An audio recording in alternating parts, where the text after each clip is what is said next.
All right, we're going to get started at 6:30. Welcome to the Murray City Municipal Council meeting for Tuesday, October 17th. If you have your cell phones, please make sure they're on silent. All council members are present. We welcome Pam Cotter, who was just chosen as the interim council member for District 2. And we will get started. The first is Pledge of Allegiance. I've asked Mike Terry if he would lead us in the pledge.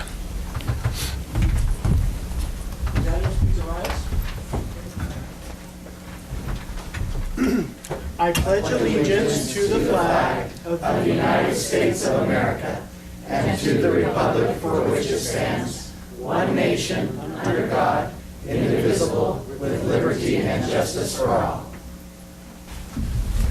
Thanks, Mike.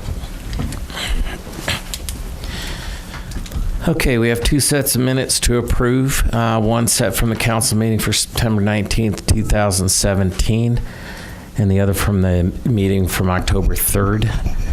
We can approve them together or separately, however you wish.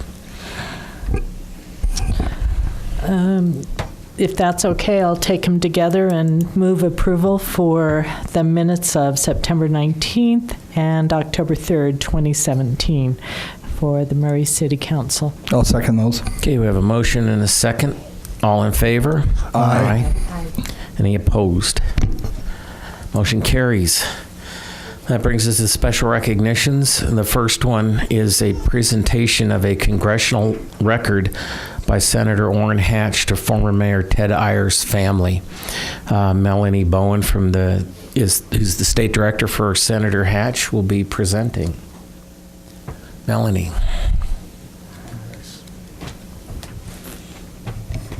Thank you, Mayor, City Council members, audience. It's a pleasure to be here in behalf of Senator Orrin Hatch. I was in this room when Councilman Dave Naponsky first introduced me to Mayor Ayer, and then later I had many great opportunities to spend time visiting upstairs with him and know the importance his family played in his life as well as this community. Today, I bring with me a special record. It's a congressional record, and I would like to read from that because these are the words that Senator Hatch gave on the floor of the United States Senate. And this is a part of our history and part of the legacy in the United States Senate. He read it into the record on Monday, September 11th, 2017. Mr. President, I rise today to pay tribute to one of Utah's great public servants, a loving husband, father, and grandfather, and a remarkable leader, David Ted Ayer. Suddenly, Ted recently lost his battle with cancer. He leaves behind a grieving community that he served for many years as mayor of Murray City. Ted had a strong yet kind demeanor that inspired others to work hard and to do what was best for their community. As mayor, he made a tremendous impact on the infrastructure and neighborhoods of Sandy City, a thriving community tucked into the Salt Lake Valley. Ted was able to accomplish many important things for the local community, including improving Murray Park, the heart of the city, acquiring the historic Murray Theater, Murray Chapel, and Murray Mansion that will serve as gathering places for the years to come, expanding Fashion Place Mall and the University of Utah Mid-Valley Health Center, acquiring properties in the downtown redevelopment area for a new city hall and fire station, and adopting a general city plan. Ted had two great passions, aviation and people. Both interests guided him in his desires throughout his life. He received a degree in aviation science at San Bernardino Valley College. As a young man, he enlisted in the U.S. Army and served in the Vietnam War, flying a U-21 Ute transport aircraft in the aviation division of the Signal Corps. After his military service, he continued his love of flying and excelled as an airline pilot for 30 years for Western and later Delta Airlines, serving as a captain for much of that time. On January 7th, 2014, Iyer was sworn as the mayor of Murray City, quickly endearing himself as a capable leader who valued the input of all and fought hard to prepare the community for the future. Mayor Iyer has left an indelible print on the city that he led and the citizens he served. Throughout his life, he not only distinguished himself as a talented pilot, courageous soldier, and devoted servant, he also became a friend to all that came into contact with him and was a beloved husband, father, and grandfather.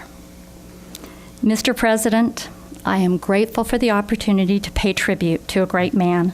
His life, the example he leaves behind, his influence will be felt for generations to come. Orrin Hatch.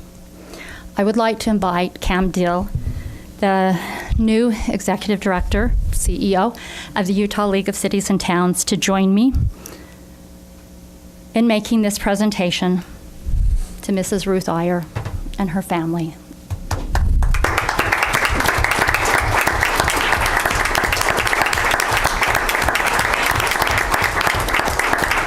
So, in behalf of Senator Orrin G. Hatch and the United States Senate, it is our privilege to present and to recognize this family for their devoted service, love, and commitment to this community that will live on.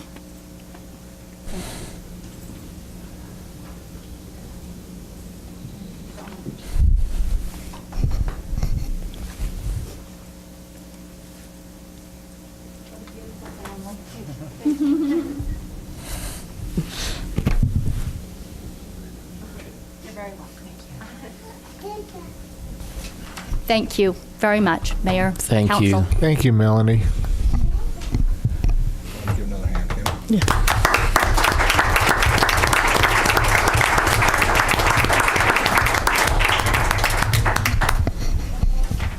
Thank you. That's a great tribute for the mayor and for the family. And Ruth, I'm sure you know you'll always be part of the Murray City family. Okay, next item is the Murray City Council Employee of the Month, Randy Pond, who is one of our Murray City he's our Murray City Code Enforcement Supervisor.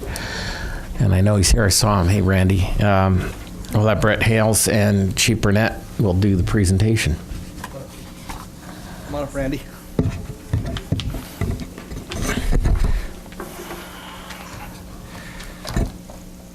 Randy, it says 3 years. I think it means 30, doesn't it? 3? Where did this 3 come from?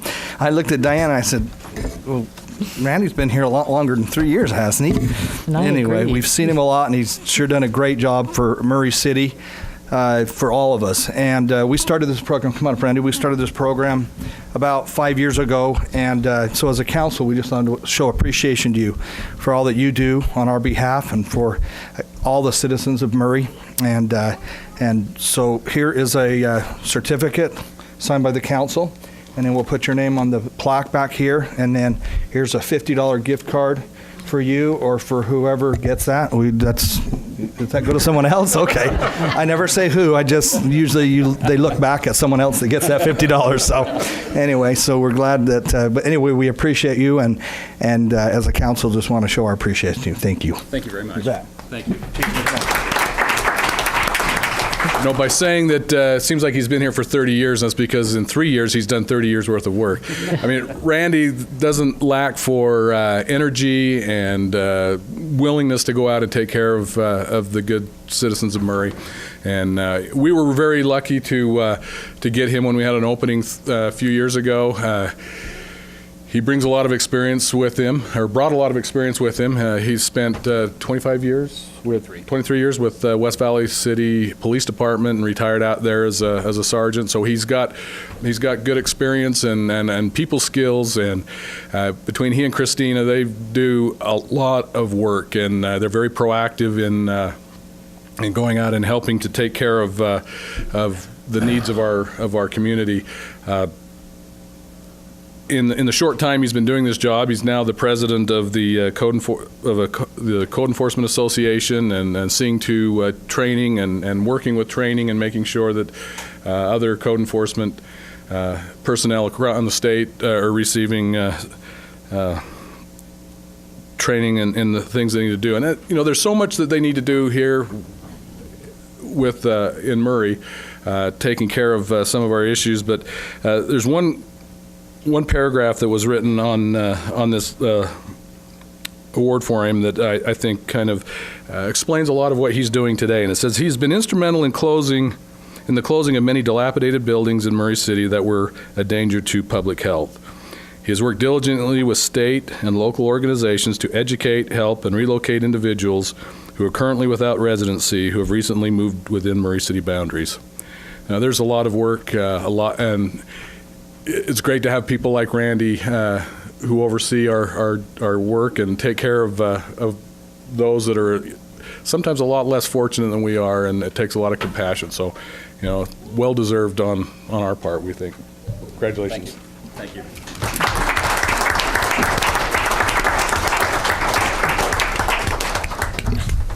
And you got away with that introducing your family. I know you brought your wife with you. My wife, Jo. We just celebrated our 43rd wedding. Wow. Well, wonderful.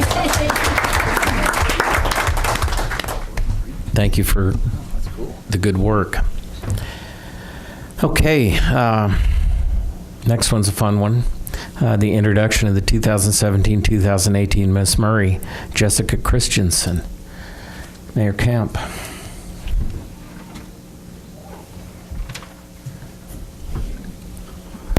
Thank you.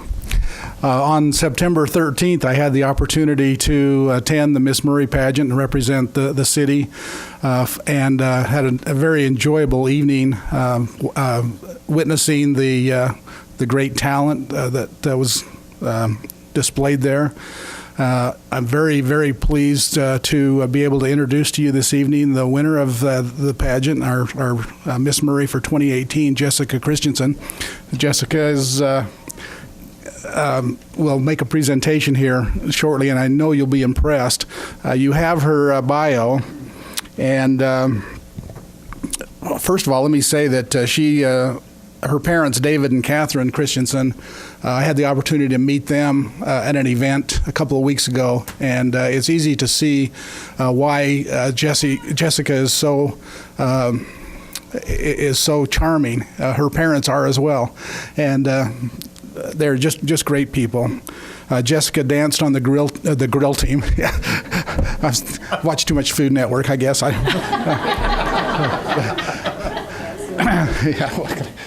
On the drill team, and played on the tennis team, and even more impressive is that she earned her medical assistant license as a senior in high school.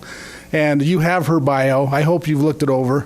It's very impressive. I hope she has an opportunity to talk a little bit about her trip to Tonga on the humanitarian mission that they went on last summer. And what I finally want to say is that I'm very impressed with Jessica's platform, which she'll explain to us this evening, and that is depression awareness and suicide prevention. Very timely and important platform. So with that, I'd like to introduce to you Jessica Christensen, Miss Murray for 2018. Jessica.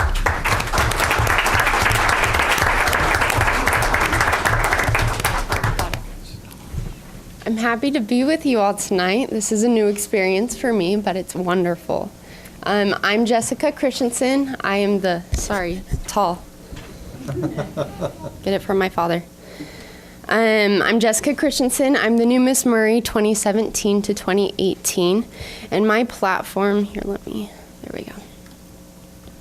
My platform is through the acronym of HOPE. Hold on, pain ends, depression awareness, and suicide prevention. I feel very strongly about my platform, as depression was something that I struggled with through junior high and high school.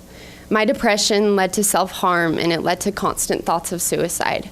So I am here this year to represent our city and to help those in our city that feel this way, and especially in our school district, kids that feel this way, to give them hope. I want to include a few statistics regarding suicide, especially within Utah. Suicide is the 8th leading cause of death for Utahns, but it is the leading cause of death for students ages 10 to 17. Utah actually ranks 5th in the nation currently for the highest suicide rates. And there are about 10 suicides a week in Utah, which equates to be about a suicide every 16 hours. Depression is the most common condition associated with suicide, and it is often undiagnosed or untreated. 628 people in the state of Utah died by suicide last year. And on average, 2 juveniles are treated for suicide attempts every day in Utah. Wow. And within our school district, there were 2 suicides within the junior high and high school this past year. One thing that I would like to implement this year through our school district is Hope Squads.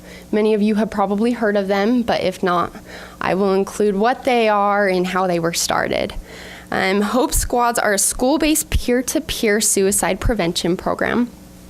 They are comprised of students who are trained to watch for at-risk students. The students provide friendships, identify warning signs, and receive guidance from advisors. Hope Squad advisors train students who have been identified by their classmates as trustworthy peers to serve as Hope Squad members. Hope Squad members are not taught to act as counselors, but rather are educated on how to recognize signs of suicide and how to properly and respectfully report this to an adult. Hope Squads are the eyes and the ears of the school. Now a little bit about why it was started. In 1998, a high school principal in the Provo City School District, Greg Hudnall, was asked to identify the body of a 14-year-old that had taken his life in the public park next to his high school. After that experience, he made a commitment to do everything he could to help prevent suicide in his school district of 14,000 students. Provo City School District was averaging 1 to 2 suicides a year, as you can see up there.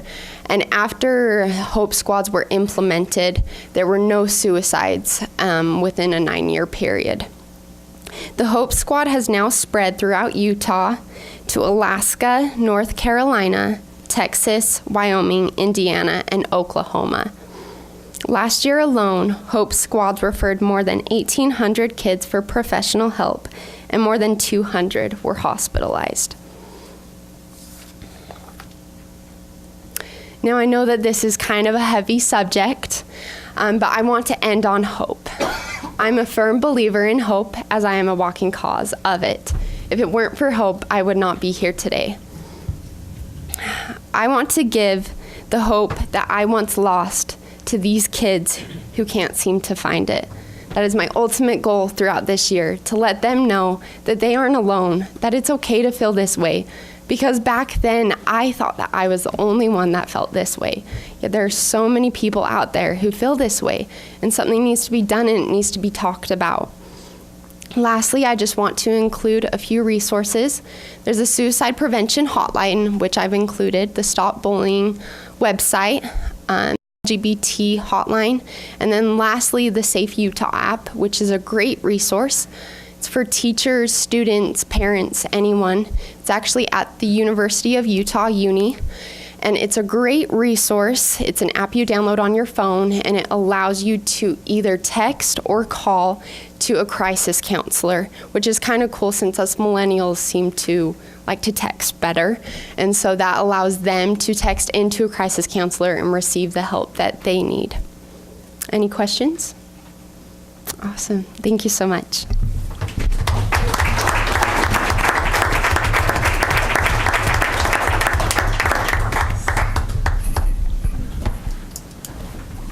Thank Mr. you. Chair, can I make another comment? Yeah, please do. Jessica's parents are out of town and couldn't be here tonight, but we certainly have to recognize Miss Lisa Lloyd, who is here every year supporting Miss Murray for many, many years. So thank you for being here, Lisa. And Jessica, thank you looking forward to a great year this year of having Jessica represent the city at our events. Thank you. Excuse me, Mayor. You had also mentioned a humanitarian project that Ms. Murray had. Do you want to comment on that, Jess? Your Tongan trip. Your humanitarian trip? Yeah. You piqued my interest, so I would love to hear about it. Yeah. So I went to Tonga on a humanitarian trip last summer. I was there for 3 weeks. I built a home for a woman who was homeless at the time. She had 3 kids and was living with her sister in a very, very rundown home. So for 3 weeks, we built a home with our own 2 hands, and it was an amazing experience. It was hard, but dedication paid off, and now this woman has a home. So wonderful experience. Thank you. Thank you. Thank you. You're a lovely Miss Murray. Thank you so much. Yeah, thank you. That was great. Okay. Arts and Humanities Month presentation. Wendy. Hello, I'm Wendy Welcome. Richart. I didn't show up to one of my arts advisory meetings and I got voted the chair. So show up to your meetings. But I'm happy to be here. I'm here along with Deborah and Clark, and then Marianne, our director, and Lori, our assistant director. October is National Arts and Humanities Month, and we would like to thank you for your support of the arts in our community. The city ordinance that established the Arts Advisory Board 31 years ago in 1986 includes the following wording as one of its roles: to promote resources including staffing, facilities, and funding which support the implementation of year-round cultural arts activities focused for the benefit of city residents. Thanks to your support, we have come a long way to achieve that goal since the inception of this ordinance and our board. Our annual programming typically includes over 150 performances and projects. This year, we are producing a film fest on October 28th at the historic Murray Theater, featuring Halloween shorts produced by the film students under the direction of Ryan Moffat. We are also producing after-school musicals at all elementary schools, which is usually done every 3 years. Viewmont is in production now, and the rest will follow between January and May. In late November, we will host the popular annual Missoula Children's Theater residency involving 60 to 70 children in a musical that is produced in just 1 week. Other activities include storytelling residencies and city storytelling festivals featuring local school finalists, a touring musical theater performance for young children at Murray High based on a classic children's book, cemetery and museum tours. We host adult and secondary art shows and a separate literary competition for both students and adults. And we are now featuring a monthly resident on display, which has delighted our local artists, and we are booked out for over a year. Our winter series will include 21 programs produced by our local school and community art organizations, allowing our residents to support the arts close to home and at an affordable price. It takes a lot of staff and volunteer effort to pull that amount of programming off. We thank you for the increasing and funding to two full-time staff positions, which will allow us to maintain and strengthen the heart and soul of Murray going forward. We are just beginning to plan our 2018 summer season, which will include 22 free concerts and our Arts in the Park evening series in our beautifully newly remodeled amphitheater, which we are glad is finally completed. Thank you for providing funding for this facility. And thank you also for your vision for the Murray Theater. We hope to be a partner to make that a sustainable indoor arts facility for city programs and the public at large. By providing appropriate levels of staff and facilities, our extensive program and services are recognized throughout the state. We would like to take a moment to recognize someone who has been one of our most important supporters with the Community Art Award. Doug Hill was involved in the beginning of the Cultural Arts Division and has consistently encouraged and supported its staff and programs. Among many other things, he has been there to negotiate school facilities and funding when needed. We were all amazed at his sacrifice last year when the amphitheater bid came in way over budget. In order to move this project along, he willingly moved funds budgeted for other projects in his department to cover this shortfall while we tried to find other funding sources.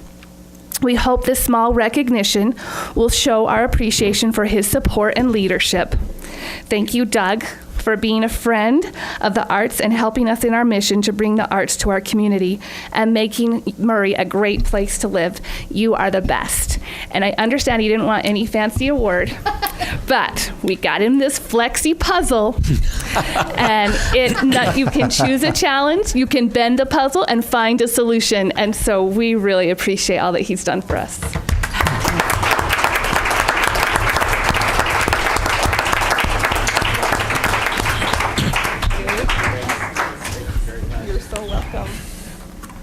Now, Doug told us underneath he likes getting these things, so it's a good thing you did it.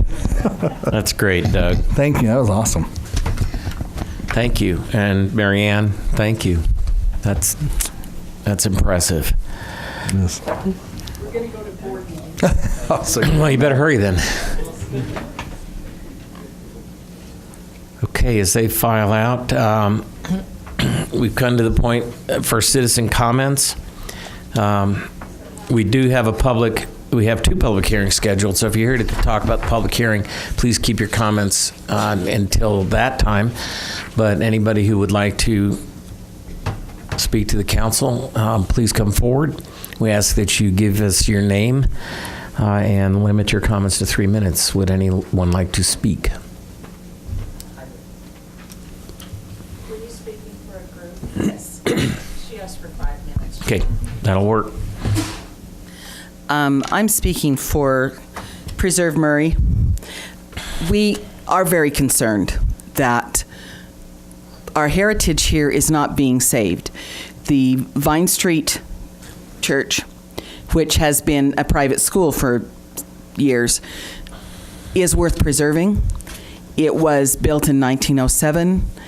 It's a beautiful building. My name is Susan Halliday Carroll. Good evening, everyone. I am here on behalf of Preserve Murray, which represents many citizens who support the preservation of Murray's historic buildings.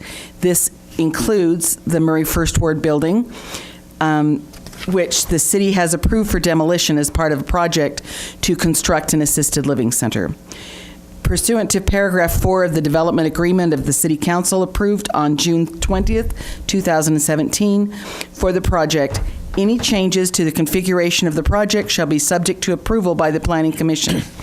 Paragraph 4 also gives the Director of Administrative and Developmental Services the discretion to approve minor changes.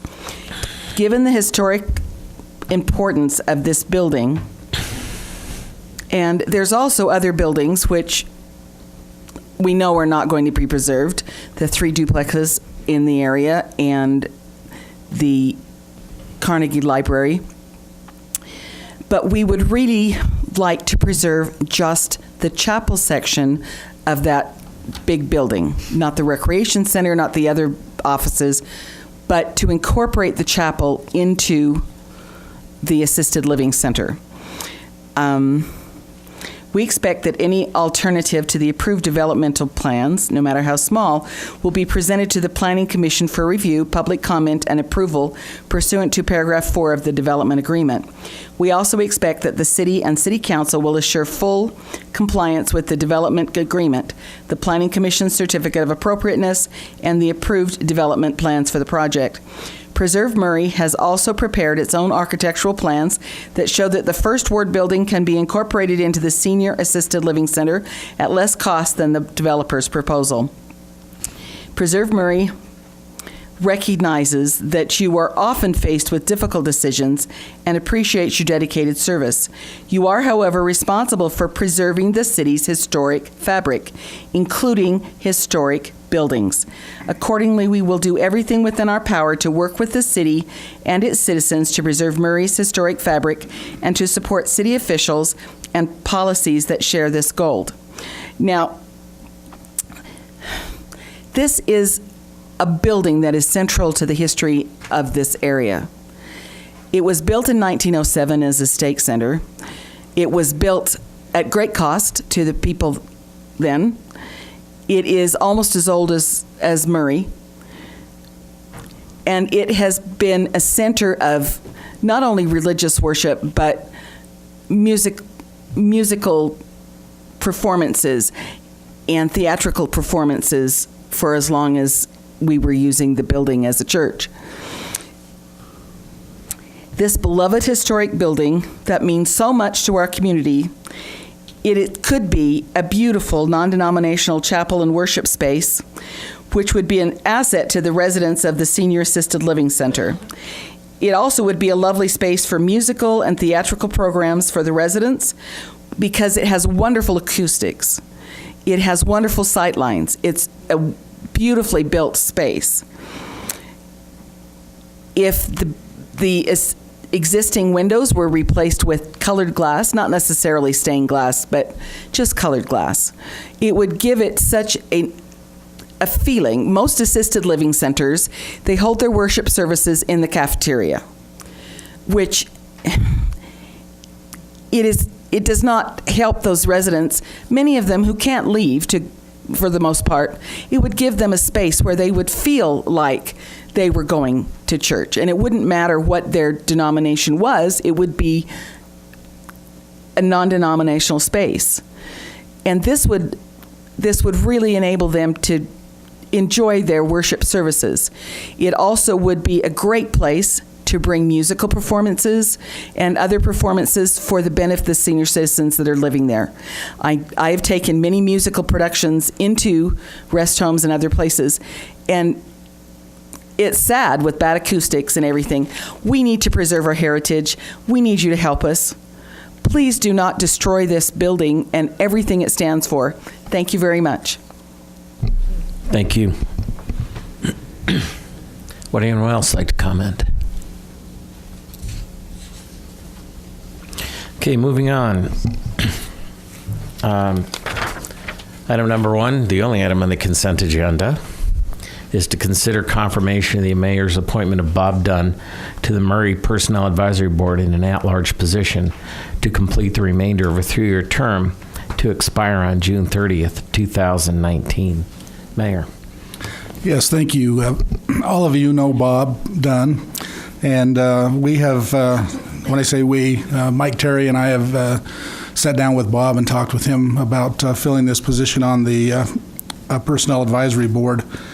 Bob is, as you know, has many years' experience, 37 years as executive director of the Boys and Girls Club, which includes a lot of HR experience. We believe that Bob will be a great asset and resource to the Personnel Advisory Board.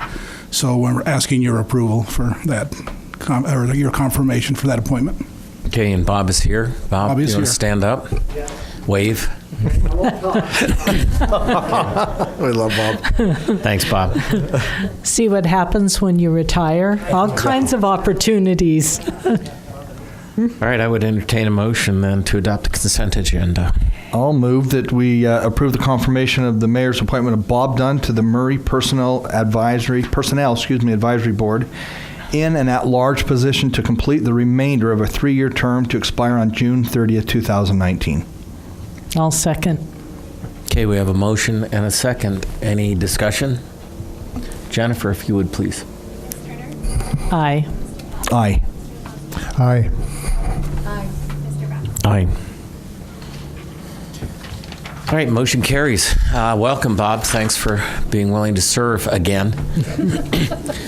Your retirement lasted what, an hour? A couple of weeks. Okay, this brings us to the public hearings. First one is to consider an ordinance relating to land use that amends the zoning map for a portion of the property located at approximately 99 West Wilson Avenue, Murray City, Utah, from MG Manufacturing General District to R18 Single Family Low Density Residential District. Tim Tingey. This item was brought before the Planning Commission for them to give a recommendation to you, the council, on September 21st. There was a public hearing with notice provided at that meeting, and the Planning Commission deliberated and provided a recommendation.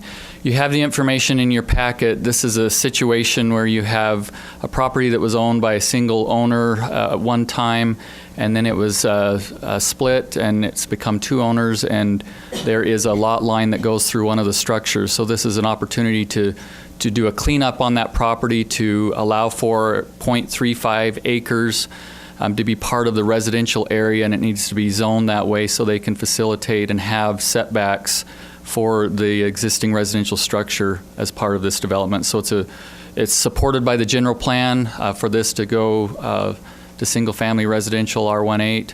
Planning Commission recommended approval. Staff is also recommending approval of this change. And it was a unanimous recommendation, was it not? Okay. Any questions for Tim? Is the applicant present? And would you like to say anything? You don't have to. But if you do, you need to come up to the microphone and identify yourself. Yes, I'm Lorraine O'Driscoll, and Tim did a very great job. I don't know as it is what it is, and pretty clear. And I'll answer any questions. We're asking for it to be moved from commercial to residential. So. Okay. Thank you. Yeah. Thank you. Okay. I will open this up then for public comment. If you wish to speak on this item, for public hearings, we do ask you to fill out a form, and we have them up front. You don't need to fill it out before you speak, but please do before you leave. Would anyone like to comment on this? And again, you need to identify yourself and limit your comments to 3 minutes. Anyone? All right, seeing none, we'll close the public comment portion of this and open it up to council discussion and consideration. And if there are no discussions, I would entertain a motion. Make a motion that we pass an ordinance relating to land use, amends the zoning map for a portion of the property located at approximately 99 West Wilson Avenue, Murray City, Utah, from MG Manufacturing General District to R18 Single Family Low Density Residential District. I'll second that. Okay, we have a motion and a second. Jennifer? Aye. Aye. Aye. Aye. Aye. Motion carries. Congratulations. All right, public hearing number 2. Consider an ordinance amending section 17.170.110 of the Murray City Municipal Code relating to requirements for non-residential uses on the ground floor in the MCCD zone. Tim. Similar to the last item, there was a public hearing held with notice that was provided in the newspaper for this proposal. It is for a change, as you've mentioned, in the MCCD zone. We talked also about this with you, the council, on the October 3rd study session, committee of the whole. And let me just reiterate a few things related to it. First of all, this area, the Murray City Center District, there's been a lot of discussion about this area for a long time.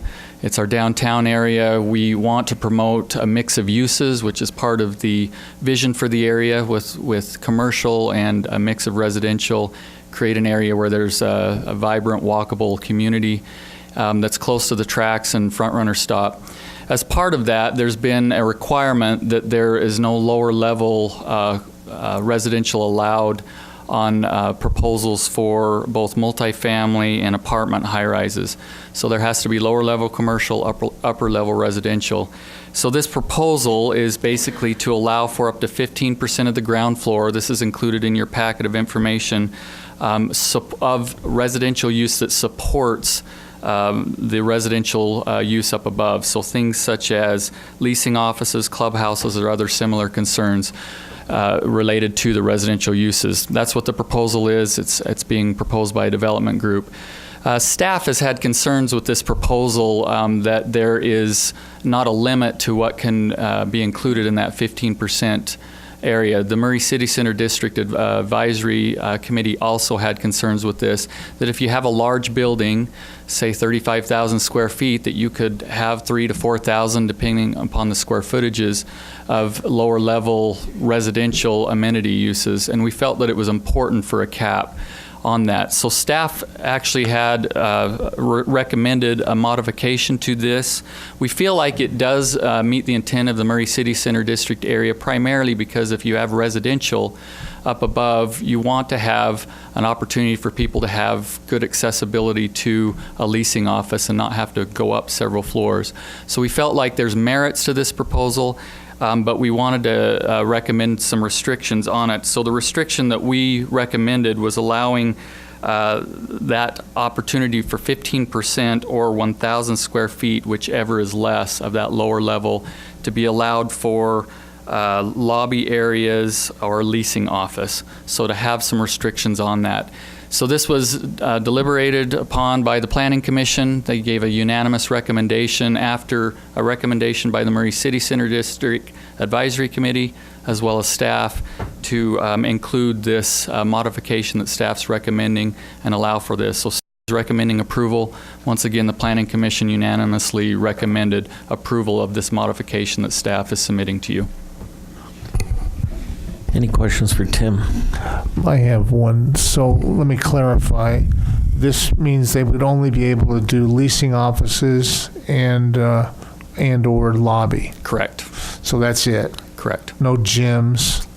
Oh, that would have to be on the second floor. Correct. And limited to 1,000 square feet or 15%, whichever is less. Okay. Yep. All right. Anyone else? Okay, we'll open it up for public comment. Same rules apply. If anybody would like to comment on this. My name is Janice Strobel. I live at 4912 Wasatch Street, probably a block away from the new MCCD zone. And yes, I have some really deep feelings about MCCD since it is right there by my neighborhood. But I happened to attend the Planning Commission, and there were 4 of the Planning Commission members that had reservations, and they wanted that to be noted in the notes, which you have been able to receive.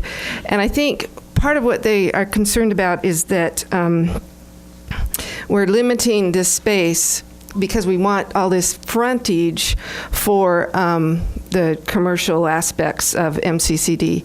And yet there's a lot of a building, especially this one that is actually part of why this is being redone, that wouldn't be at the frontage, a lot of the downtown level. So they asked, the Planning Commission asked members, why do we have to restrict it to that much, But they didn't have solutions, so they went ahead and approved it, is what it felt like as we were attending there. A couple questions I have about this, the ground floor, is what is the goal that the city has for the ground floor? What is it that they're wanting? Now, I've heard many times in other meetings that what is wanted to be created is a walkable community in our downtown. Sadly, though, I have discovered that some of the most recent developments that have been approved in the MCCD zone have a ground floor that will be allowed to be locked. The doors will not be open and available to the public. So I ask, how is that helping us to create a walkable downtown when we don't allow or require that the bottom level be accessible to the public? Now, it is true that there are other retail spaces that will be open to the public, but there isn't. We are allowing a lot of our developments that are new for the downtown to be able to be locked to the public during business hours.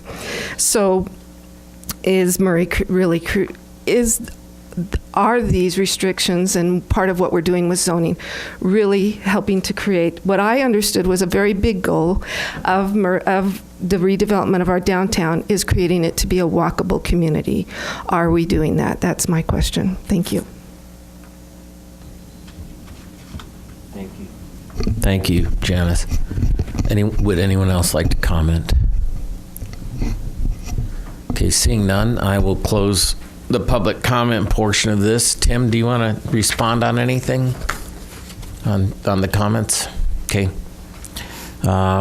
Then I will open it for council consideration and action.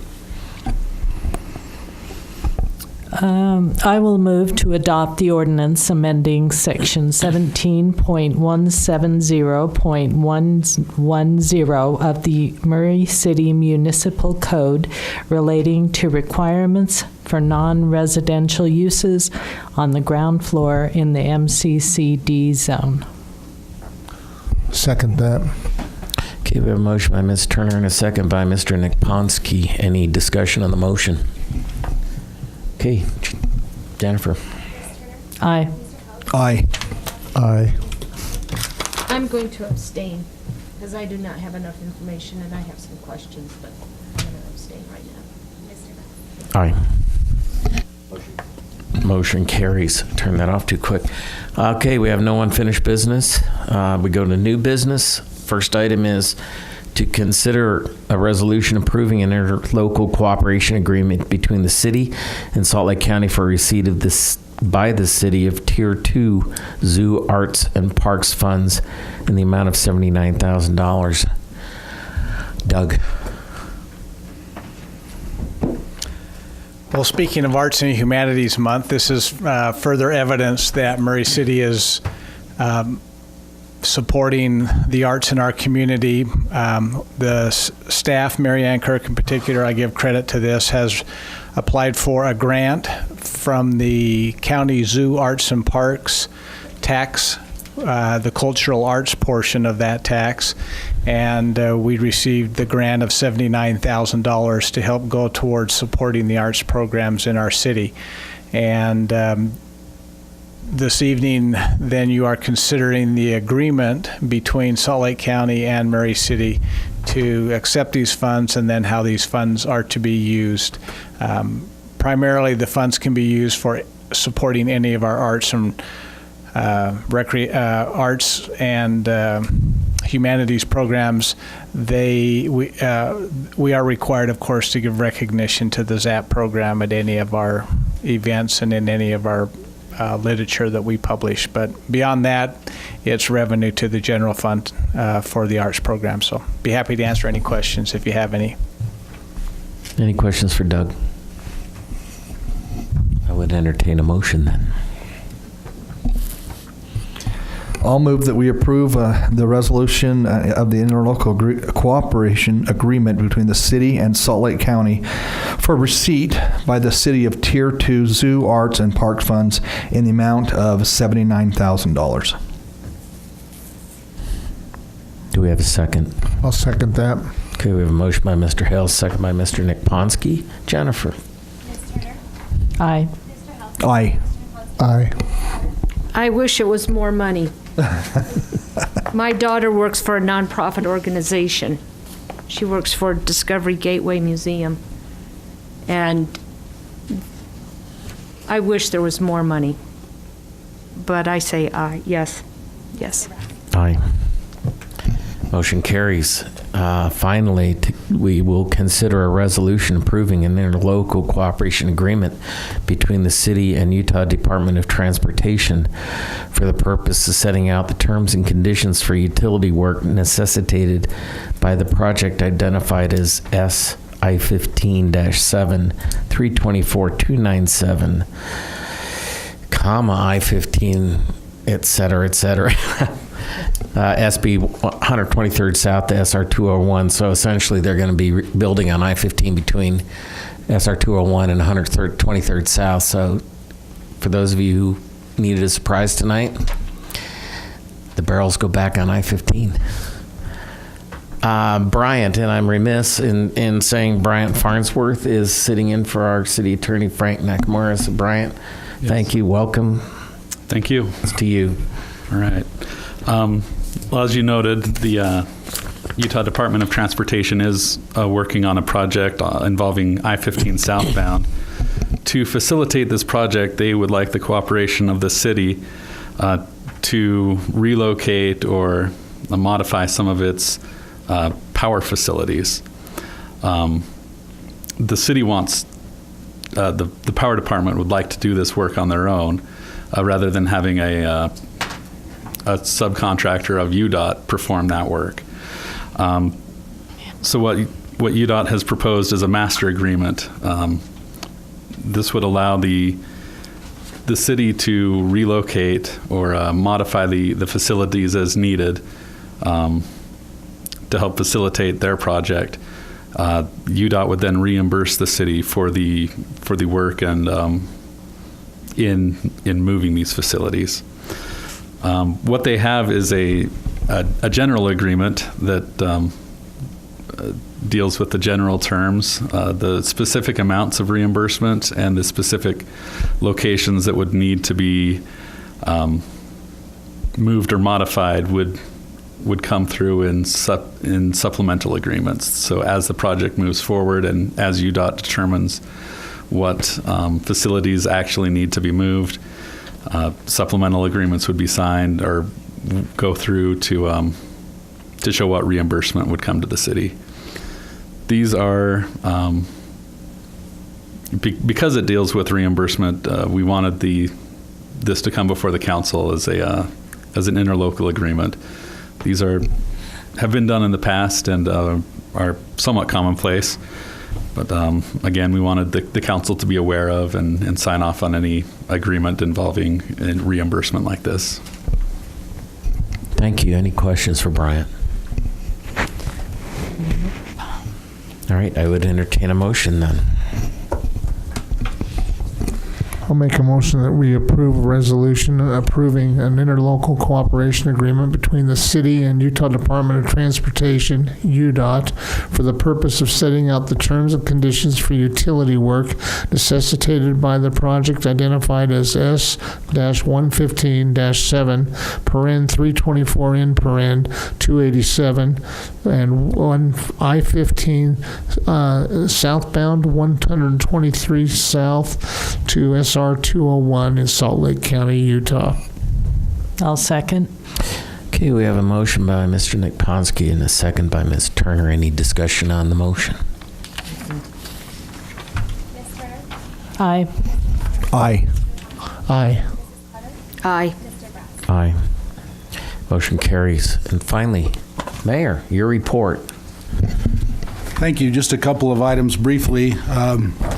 You got this in the council communications, but for the information for our residents, the Transjordan landfill has several large stockpiles of compost and wood chip products that they're reducing in price to clear out before the winter season. So if you're interested in that, there's additional information on our website. And, you know, along those same lines, I often get the question, and you probably do too, as to why we don't pick up the green waste separate in Murray. And I think this is a good example why they have plenty of green waste to make compost. But what we send out there in our regular trash cans helps to generate the methane that we use to generate the power in our power plant out there. So there's actually a good reason to not take all of it out as green waste. And speaking of that, 2 of the 3 engines were to have been turned back on yesterday out there at the power plant at Transjordan, and the third will be is scheduled to be opened up again in a couple of weeks. Excuse me. Next item, on Wednesday, October 25th, at 7 p.m., County Council member Amy Winder Newton will be holding a neighborhood meeting regarding Operation Rio Grande, and that will be held at Viewmont Elementary. And this is in response to some of the complaints that have been coming out of the neighborhoods along the Jordan River Parkway. And so I will send, or I'll make sure you get the information, all the council members, and then would encourage Council Member Naponsky and now Pam, you to attend as well. So I'll be planning to attend along with Chief Burnett, and Representative Bruce Cutler will be there also. So just want to extend that invitation to all the council if you're interested in attending. Will you give us the date again, just so I can have it? Yes, it's October 25th. Okay.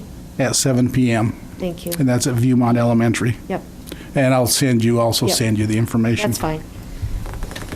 And since I'm not doing this in chronological order, The last item is the unveiling of the public art piece. I want to remind you at the Murray Park Amphitheater will be this Saturday, October 21st at 1 p.m. I invite you and encourage you to attend. The area will be open until around 3 p.m. for everyone to stop by and see the new art piece, but there'll be a brief program shortly after 1 p.m., so we want to invite you to be there for that. So, and that's my report, unless you have any questions. I have one quick comment about the pumpkin races that you officiated over and managed to destroy at least one pumpkin. It was a great success. I had not been to them before. It is truly, they put wheels on a pumpkin and run them down the road.